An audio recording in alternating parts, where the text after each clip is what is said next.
প্রিয় দর্শক, এমন একটি দুরূদ শরীফের কথা বলবো, জীবনে একটিবার হলেও এই দুরূদ শরীফের আমলটি করবেন। নবীজি সাল্লাল্লাহু আলাইহি ওয়াসাল্লাম ওয়াদা করে বলেছেন, এই দুরূদ শরীফের আমলটি যদি আপনি করতে পারেন, পৃথিবীর মধ্যে সবচেয়ে সুখী মানুষ আপনি হবেন। কোনো কিছুর অভাব অনটন আপনার কাছে থাকবে না। টাকা পয়সা, ধন দৌলত, মান সম্মান সবকিছু আল্লাহ রাব্বুল আলামিন আপনাদেরকে দিবেন। যারা অসুস্থ আছেন তাদেরকে আল্লাহ তাআলা সুস্থ করে দিবেন ইনশাআল্লাহ, এটা আমার বিশ্বাস। এবং পৃথিবীর মধ্যে আল্লাহ তাআলা আপনাকে সম্মানিত করে দিবেন। এবং এই পৃথিবী থেকে যখন আপনি চলে যাবেন, তখন কবরের মধ্যে যাওয়ার পর নবীজি সাল্লাল্লাহু আলাইহি ওয়াসাল্লামকে দেখে জিজ্ঞাসা করা হবে, এই ব্যক্তি কে? তখন নবীজি সাল্লাল্লাহু আলাইহি ওয়াসাল্লামকে আপনি কবরের মধ্যে দেখে চিনতে পারবেন ইনশাআল্লাহ। কারণ প্রকৃত মুমিন কখনো নবীজি সাল্লাল্লাহু আলাইহি ওয়াসাল্লামকে চিনতে ভুল করবেন না। আল্লাহু আকবার। দর্শক, কবরটা হবে খুবই ভয়ঙ্কর। নবীজিকে যদি আপনি চিনতে না পারেন, আপনার স্থান হবে জাহান্নাম। আর আপনি যদি নবীজি সাল্লাল্লাহু আলাইহি ওয়াসাল্লামের দুরূদ শরীফের আমলটা যদি করতে পারেন, তাহলে অবশ্যই নবীজিকে কবরের মধ্যে থেকে চিনতে পারবেন এবং বলতে পারবেন, ইনিই হচ্ছে আমার মায়ার নবী, বিশ্ব নবী, আখিরি নবী হযরত মুহাম্মদ সাল্লাল্লাহু আলাইহি ওয়াসাল্লাম। এত পাওয়ারফুল, শ্রেষ্ঠ এই দুরূদ শরীফটি। তাই আমি আপনাদেরকে এই শ্রেষ্ঠ দুরূদ শরীফের আমলটা সম্পর্কে বলে দিব ইনশাআল্লাহ। তাহলে চলুন শুরু করা যাক।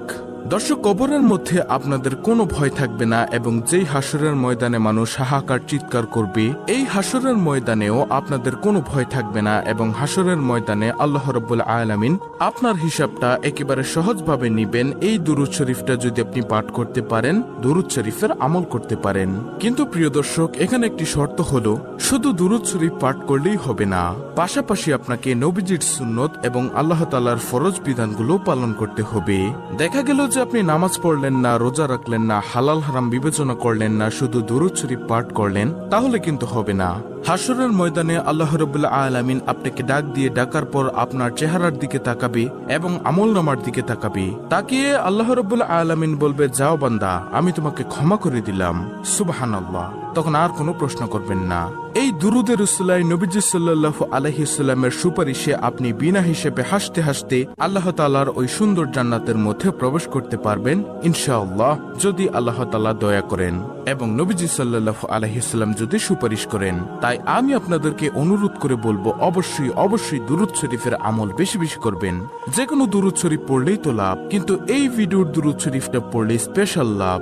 এই দুরূদ শরীফের মাধ্যমে আল্লাহ তাআলা আপনাকে দুনিয়াতে সুখে রাখবেন, সম্মানিত করে দিবেন।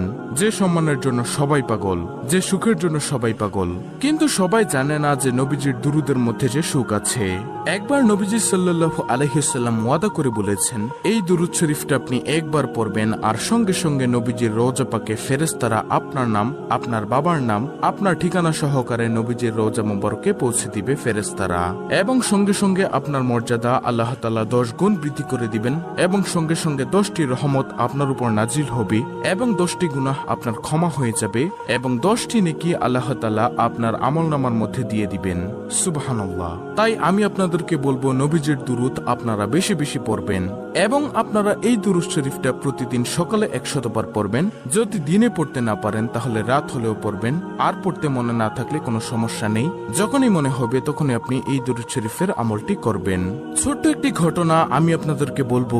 ঘটনাটি হলো, একজন বালক যুবক হজের মধ্যে গিয়ে তিনি সব জায়গার মধ্যে শুধু দুরূদ শরীফ পড়ছেন। বড় একজন আলেম হযরত নুমান শিবলি রাহমাতুল্লাহি আলাইহি তিনি বললেন, হে বালক, তুমি সব জায়গার মধ্যে শুধু দুরূদ শরীফ পড়ছো, হজের মধ্যে তো অন্যান্য দোয়াগুলো আছে, তুমি কি সে দোয়াগুলো পারো না? সে বালক বলল, হুজুর, আমি সব দোয়া পারি, তারপরও আমি শুধু দুরূদ শরীফ পড়ি। হুজুর বলল, কেন বালক, আমাকে বলো। তখন সে বালকটি বলল, হুজুর, আপনি তো জামানার সবচেয়ে বড় আলেম এবং ভালো লোক, এর জন্য আপনার কাছেই বলছি।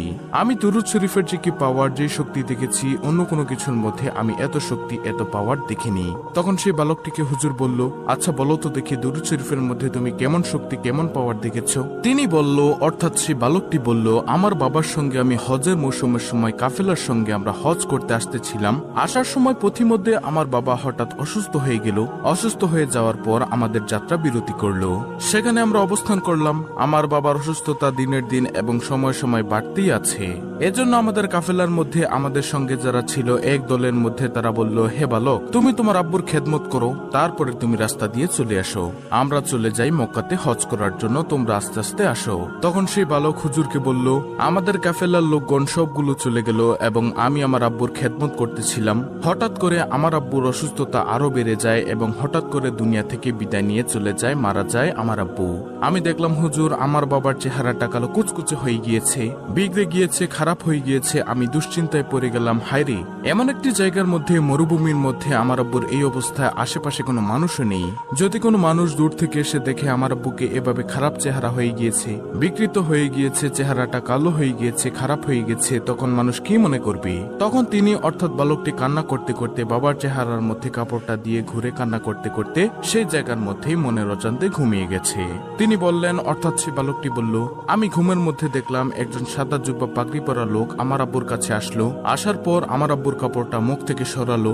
সরানোর পরে আমার আব্বুর বিকৃত চেহারাটা, খারাপ কালো চেহারাটার মধ্যে তিনি তার হাতটাকে মুছে দিলেন, হাতটাকে বুলিয়ে দিলেন। মুছে দেওয়ার সঙ্গে সঙ্গে আমার আব্বুর চেহারাটা নূরে নূরান্বিত হয়ে গেল, সুন্দর হয়ে গেল, চোখ ঝলমল করতেছিল। তখন আমি স্বপ্নের মধ্যে বললাম, আপনি কে? তিনি চলে যাচ্ছিলেন। আমি পিছনের দিক দিয়ে বললাম, আপনি কে বলে যান, না হয় আমি আপনাকে ছাড়বো না।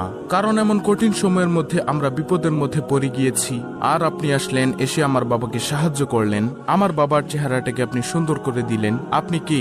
আপনার পরিচয় আমি জানতে চাই।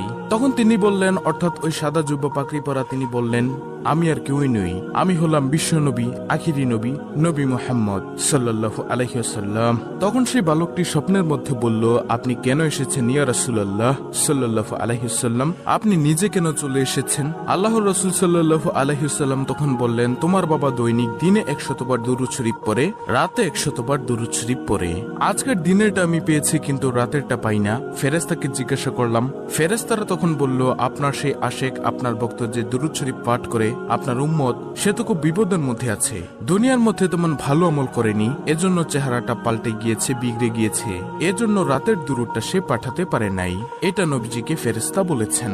তখন নবীজি তাকে বললেন, এজন্য আপনার আব্বু বিপদের মধ্যে পড়ে গিয়েছে, আমলে তেমন ভালো ছিল না, তারপরও তিনি দুরূদ শরীফ পড়তে কখনো ভুলেনি। তাই তার জন্য আমি রওজা থেকে চলে এসেছি আমার প্রিয়কে, আমার আশেককে উপকার করার জন্য, সাহায্য সহযোগিতা করার জন্য। তারপরে এটা বলে সে বালককে আল্লাহর রাসূল সাল্লাল্লাহু আলাইহি ওয়াসাল্লাম স্বপ্নের মধ্যে চলে গেলেন। এরপর সেই যুবক বলল যে, হুজুর, আমি এরপর থেকে বুঝতে পারলাম দুরুদের মধ্যে যে কি ফজিলত, কি বরকত। এরপর থেকে আমি দুরুদ শরীফ পাঠ করি। প্রিয় দর্শক, এখন কথা হলো যে কোন দুরুদ শরীফ পাঠ করলে আপনার মর্যাদা বেড়ে যাবে, সওয়াব পাবেন। আজকে যে দুরুদ শরীফটা আমি আপনাদেরকে শিখিয়ে দিব, এটা 100 বার হলেও কমপক্ষে জীবনে পড়বেন। যদি পড়তে পারেন প্রতিদিন পড়বেন, প্রতিদিন পড়াই ভালো।